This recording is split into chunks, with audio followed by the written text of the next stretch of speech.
eu acabo aqui nesse momento de voltar para o hotel, porque a gente aqui em Israel também nunca sabe quando vão tocar as sirenes antiaéreas, e como eu ainda estou me ambientando aqui em Tel Aviv, eu voltei para o hotel. Eu estou mais ou menos, até para quem está nos acompanhando em vídeo, meu quarto fica aqui, ó, no 8º andar deste prédio, do lado de onde ficava a Embaixada dos Estados Unidos, e são 10 passos, Andressa, até o bunker. Cada andar deste hotel tem um bunker. Então eu estou entrando agora aqui na sala só para mostrar para o pessoal. Acho que não vai cair o sinal, porque o sinal aqui é bom, mas aqui é onde a gente deve se refugiar caso a sirene toquem. Rodrigo? As sirenes toquem. Não aconteceu comigo ainda. Tá cortando o sinal? Não, tá bem o sinal. Eu vou te pedir para descrever para os nossos ouvintes que não estão conseguindo acessar na live agora exatamente como é esse bunker. Eu só não tô entrando lá justamente para não cortar o sinal, mas eu vou tentar entrar aqui. Se cortar, a gente volta depois. Mas a gente tem ouvido, Rodrigo, das pessoas que nós entrevistamos, que dependendo da região, do país, o tempo para se deslocar até o bunker é diferente, né? Aí é quanto tempo Exato. Que tu tens? Aqui é 1 minuto. Aqui em Tel Aviv é 1 minuto. Lá no sul, próximo à faixa de Gaza, são 15 segundos. É um ambiente bastante úmido. Ele fica bem no centro do prédio, como se fosse uma sala não mais do que 5 metros quadrados, e eu consigo dar 5 passos aqui, um pouquinho mais talvez, e vocês veem, quem está acompanhando a imagem, que ele está bastante ocupado, inclusive por alguns colchonetes. Ele é utilizado geralmente pelo pessoal da limpeza. A gente tem brinquedinhos aqui, tem muito pouca estrutura, tem papel higiênico, tem aqui o equipamento que o pessoal usa para a limpeza dos quartos, mas me chama a atenção 2 coisas: muitos colchonetes e uma escada no fundo que tem um buraco, tem uma espécie de alçapão que dá acesso aos demais andares.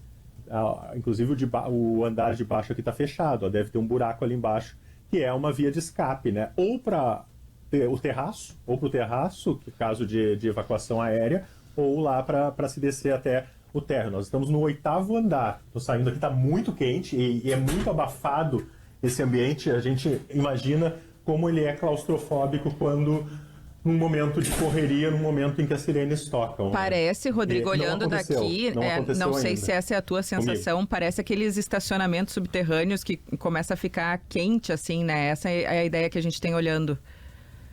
Exatamente. A gente começa a transpirar lá dentro, né? É bem essa a ideia, Andressa. E um ambiente muito, muito claustrofóbico, assim. Então, eu vivo essa expectativa. A gente comentou na época que eu estava na Ucrânia, né, que acaba... Em algum momento a gente sabe que as sirenes vão tocar, e a gente não sabe quando. Acontece de madrugada, acontece durante o dia. Então, eu agora vou voltar para o quarto e vou escrever uma reportagem para a GZH, e tu não consegue relaxar nunca. Tu sabe que tu tá tomando banho e daqui a pouco tu tem que correr pro abrigo, né?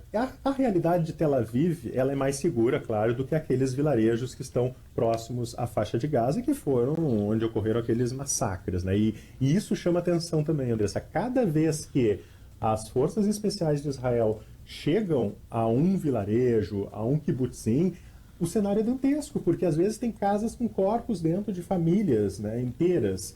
Então, até ontem havia, inclusive, uma informação que um ex-militar israelense me passou, que até ontem à tarde, inclusive, havia ainda um extremista, um terrorista do Hamas, com uma família refém.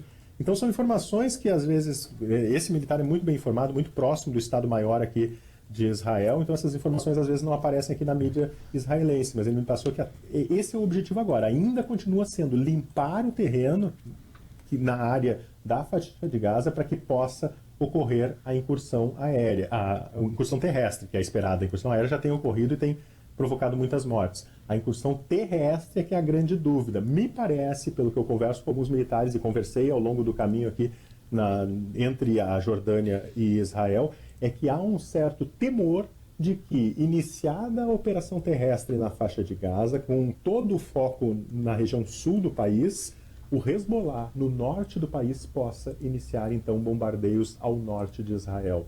O Hezbollah, que é o grupo terrorista libanês com apoio do Irã e da Síria. E aí pegaria Israel com 2 flancos, com soldados no sul cansados de uma guerra urbana que é muito difícil lá na faixa de Gaza, e tendo que se deslocar para o norte. E isso, uma frase de um militar israelense foi: isso seria uma ameaça existencial para Israel. Rodrigo, qual foi a diferença que tu percebe de diferente na tua chegada aí e a tua chegada na Ucrânia quando tu estavas cobrindo a invasão da Rússia? A primeira percepção ao chegar a Tel Aviv foi muito parecido, tá? Porque essa questão do bunker, a questão de ter que se esconder em 1 minuto ou menos de 1 minuto, de tu não ter 1 minuto de paz no hotel, tranquilo, escrevendo um texto, tu não pode sequer trocar de roupa muitas vezes, porque pode tocar sirene, tu não pode tomar um banho. Isso é muito parecido com o que eu vivi em Lviv, na Ucrânia. Agora, Israel está tentando, pelo menos essa parte onde eu estou e no norte, recuperar um pouco da vida normal, um pouco da rotina.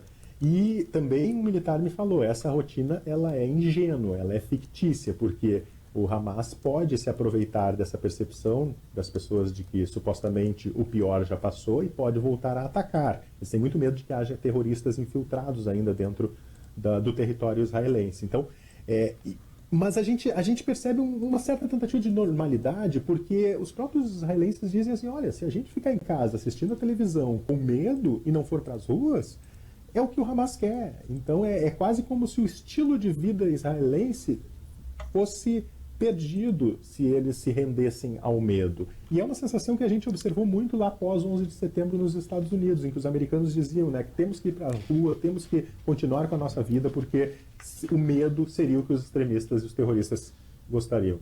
Rodrigo, tu tens falado sobre o quanto é complicado um ataque terrestre, né? Porque a entrada terrestre naquela área, até porque a gente vendo as imagens aqui assim das cidades de Gaza, muito destruída, aquelas ruelas por onde não passa um tanque e a dificuldade de separar quem é terrorista e quem não é nesse caso. Como é que seria, né, pelo que tu conheces desse assunto, um ataque terrestre?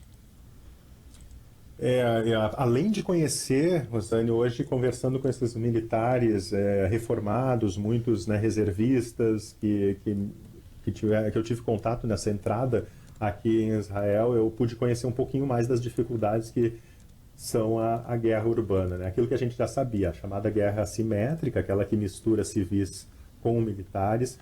Também me explicaram que, por exemplo, Gaza City, que é a capital da faixa de Gaza, digamos assim, ela tem ruas, tem alamedas onde passam tanques, tem um shopping, uma fala de um israelense, inclusive, tem um shopping de 6 andares que antes do Hamas dominar, controlar a faixa de Gaza, esse shopping era maior do que os shoppings que existem em Israel. Então, assim, havia uma espécie de vida normal antes do Hamas assumir a faixa de Gaza. Então, Gaza City tem uma área urbana bastante grande.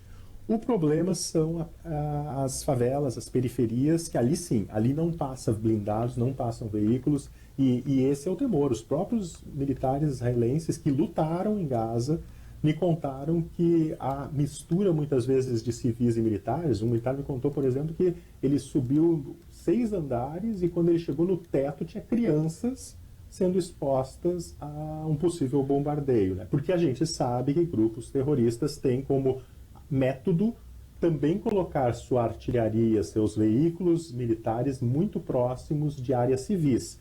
Por quê? Sabe que de uma forma evita que as forças invasoras ataquem ou se atacarem, acaba matando civis, o que também serve na guerra da propaganda.